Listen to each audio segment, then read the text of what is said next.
Is Bitcoin the currency of the future, or is it the payment system they're developing? Bingo, it's the payment system. It's the blockchain encryption, and they're interesting things. I think Bitcoin, or the really blockchain encryption that's behind it, has a greater ability to bring more of the world's population out of poverty than anything we've seen in... Well, for one thing, it's a cheap payment system. For one thing, it's a cheap payment system, but it's more important than that. It's more important than that. Blockchain cryptography is all about digital transfer of ownership in a completely transparent and public way. Okay, I don't want to go into any of the math and the complexity behind it, but think of what that means. That means that I can actually record ownership in public in a digital means. 50% of the world's population has a mobile phone. I read an estimate this month that in 2020, 90% of the world's population will have mobile phones. That's probably a high estimate, but that's okay. Now, $35 smartphones.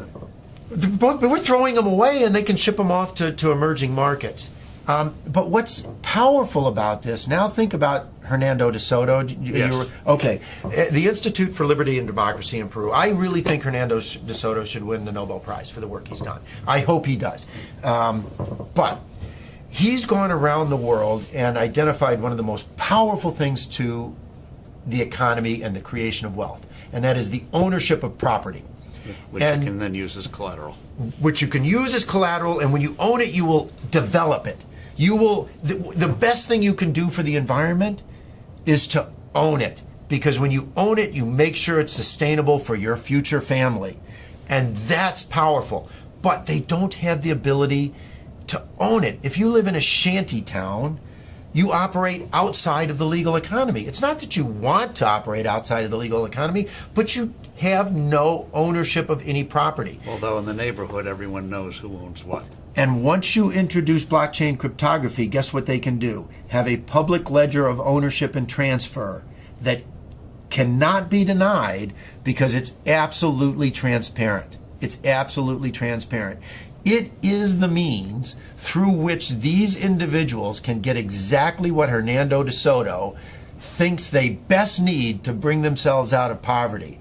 It is so much more profound than that, but at its very basis, it has the ability to give these individuals the right of ownership to property. And that has, more than anything else, the ability to bring them out of poverty. And I can't wait. It'll be adopted elsewhere. I mean, it's such a powerful, blockchain encryption is such a powerful tool. It'll be used by banks. It'll be used by credit card companies. It will become a standard. But what's more interesting is what it can do to poverty around the world, to eliminate poverty. But also, what does that mean, that technology mean for credit card companies and the whole payment system, crazy gobbledygook payment system we have today? Very expensive. Doesn't that blow it away? I hope so. I hope so. I mean, think about it. When there was one manufacturer of phones in the U.S. government, what did we have? This big clunky rotary thing that sat on desks. Now, what do we have? Cell phones of all flavors, sizes. I can sit in Africa and on my cell phone take courses at MIT because they're public record.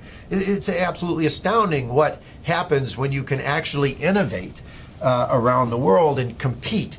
And what is happening is blockchain cryptography, forget Bitcoin, creates a competitive technology, a competitive innovation that these credit card companies will have to adopt. The ones that adopt it first will bring their cost base down.